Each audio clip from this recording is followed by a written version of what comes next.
Hey, how's it going? It's Gray from Makazashi's Tea House home in Japan. How you doing? Are you good? Are you Genki? I thought I'd show my face for once. I know it's a bit of a weird lighting setup here, but I wanted to say, yes, I'm back. 2026, back reviewing comics. So, without further ado, let's get on with today's review, which is Teenage Mutant Ninja Turtles issue 14 from IDW. We've got two covers here. The main cover by Freddie E. Williams, the second, the artist there. That's the one on the left. And the cover B is a really cool Eastman and Ben Bishop, I think, has inked it or coloured it or something. Great cover there. The classic style there, Eastman's drawing. You can see the characters. Ujigami's in this. Who's that? Laoban in the background. And of course, the Teenage Mutant Hero. Nope, we're not in the UK anymore. Teenage Mutant Ninja Turtles. It's great to see them. So, what I'm going to do is going to go through the book, show you the interior art, talk about what I like, maybe what I don't like, and do a story summary, and we'll go to the very end of the book, so beware of you spoilers. And after that, I'll give you my score and my closing thoughts and show a couple more, the variant covers, because come on folks, it's IDW, they love doing variant covers. They can't get enough of them. Okay, so let's get on with the review. As you can tell by me genkiness, me positivity, I've really enjoyed this. It's a definite buy, without a doubt. If you don't want to spoil it, go out and buy it first, read it, and come back and watch and listen to my review. Okay, so please keep watching if you want to. Here we go. Let me give you the credits. It's Ujigami Part 2, written by Luen Yang, arts by Freddie E. Williams II, colours are Andrew Dalhouse and letters Sean Lee. Okay, let's get into the story. Here we go. The story opens in Mutant Town, Criminal Court, New York City. Laoban's on trial for manslaughter in the first degree, but the jury find him not guilty. What makes it worse is when he hears the verdict, he starts laughing. Leo's there and we hear his internal narration. He's there to protect a guy like him, turns his stomach, but he has to hold on to what father taught him. But then we hear a voice from somewhere else shouting, Laoban. It's Ujigami smashing through the ceiling of the courthouse. He drops in screaming about being Laoban's death. Showtime, thinks Leo, and he deflects some throwing knives with his ninjato or his mini katana. Is it a wakizashi? No, it's not, unfortunately. Then check this out. Laoban slashes the guard here. I'm getting flashbacks to Stranger Things season 5. Did you see it? When the demon should have killed Mike's mom, but didn't somehow. Anyway, I digress.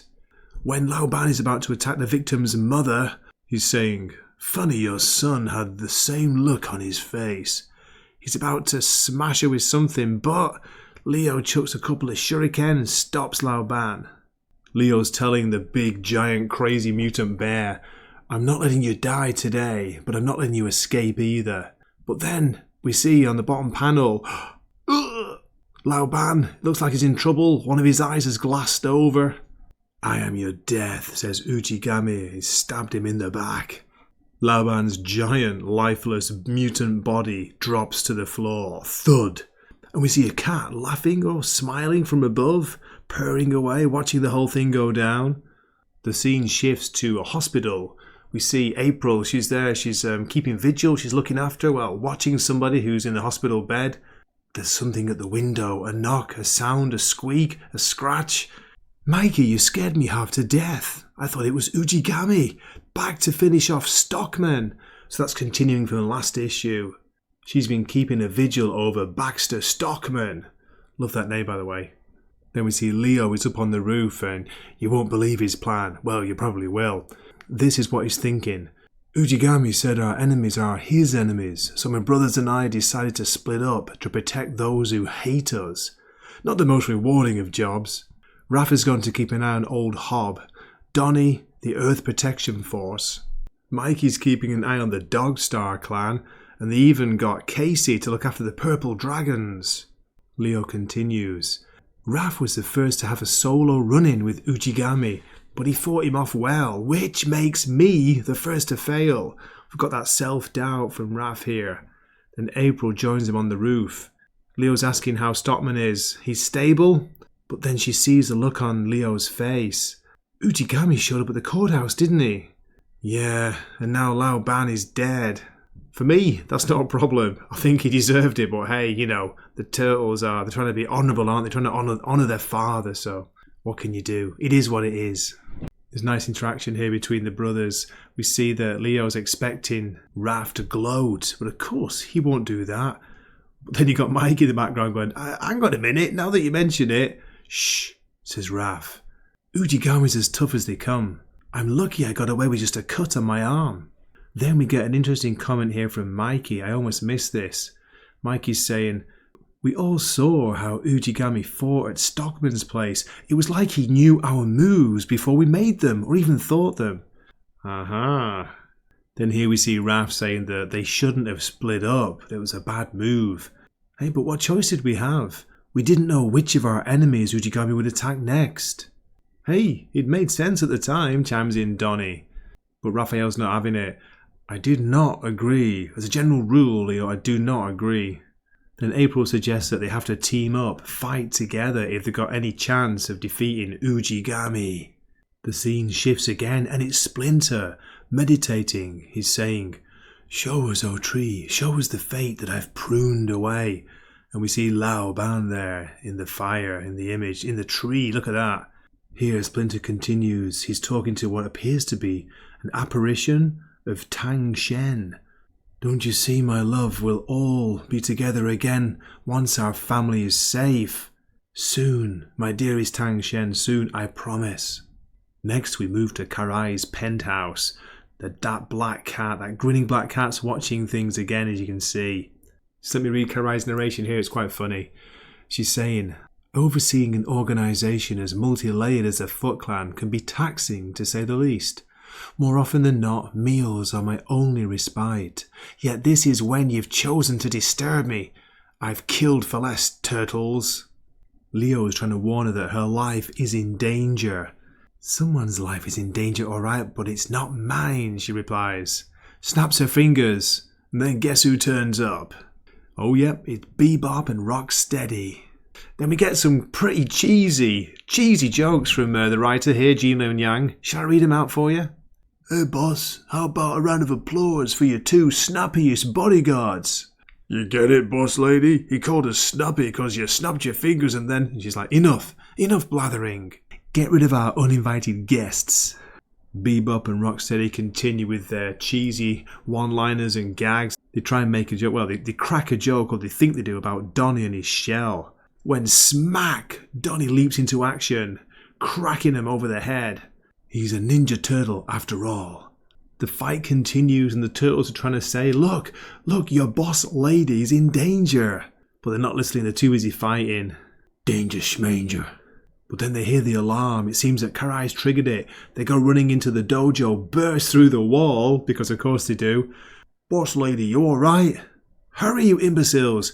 It's Ujigami. He's got it in a death grip, it seems, knives poised at her throat. He knows their names, he says. Bebop, Rocksteady, I am the Ujigami, stay back, or I shall be your death. Leo quickly flicks a shuriken at him. I'm not failing again, he says. The Turtles are telling them, Rocksteady and Bebop, to get their boss out of there, but she's not having it. No, the Foot does not run. And she goes charging in, and I gotta say, I do love this panel here. Look at this, great perspective by Freddie Williams. You can see KARAI charging out of the page right at us. Take the fool down. And then this is followed by a beautifully illustrated double page spread. Look at this. Great action going on here. Ujigami's throwing knives at the two bodyguards. The Turtles are trying to fight back. They're fighting Ujigami. But Leo notices something in the middle of the action. Ujigami is using his left hand, his unarmed hand, to push Donnie away, even though he's got a knife right there at the ready. Strange. What if Raph didn't get away with that cut? I've just zoomed into that double page just to get some of the detail. Look at this, guys, girls, isn't it gorgeous? Just get lost in it. I wonder how long it took Freddie to draw. Beautiful, great detail, nice colouring too. We continue getting to listen to Leo's internal narration. He's like, what if the cut was what made Ujigami? Dun, dun, dun, dun. And then, Leo, What are you, says Ujigami. He's throwing knives at KARAI, but Leo gets in the way. He dives in front of KARAI, protecting her, and gets stabbed by the 2 knives. Ujigami screams, no! Leo, screams Raph. Hey, where'd you go? Ujigami has disappeared. And we see Leo thinking, it worked. His plan worked. Okay, it's later on, and we see KARAI's back in her penthouse apartment. The black cat comes in, starts meowing, and KARAI says, oh, drop the act. We see the cat transform into Shinigami. Shinigami is here to help, as she says. Meanwhile, back in the sewers, Leo, what happened? Did you forget to use your katana or something? They're all asking him, what was he doing? What was he thinking? And Leo replies, I was just testing something out. I like Raph's reply here. Testing out what? Which dumb move is the dumbest of them all? Raph, easy on the bandages, says Leo. Not so tight. You want it to heal or not? This is how Father would have done it. Then a voice replies, oh, I'm not so sure. I think your father would have let it breathe for a while and then made an offering of thanks. My sons. I'm zoomed in here. Let me zoom out, show you the full page. Yes, it's Splinter. What's going on? There he is in all his glory, and I love the reaction of the 4 turtles, the heads in the background. They're all shocked. They can't believe it. Father, it's been too long. How? Who cares? They look overjoyed, they're laughing, but Leo? Donnie? Don't look quite sure. Whereas Mikey and Raph look delighted. And we close with Leo's narration again. He says, I feel Donnie behind me shiver for just a moment. It's the slightest of shivers, the smallest of moments. He's a Ninja Turtle after all. You're right, Mikey. Who cares? To be continued. What a heartwarming finish. But what is going to happen next?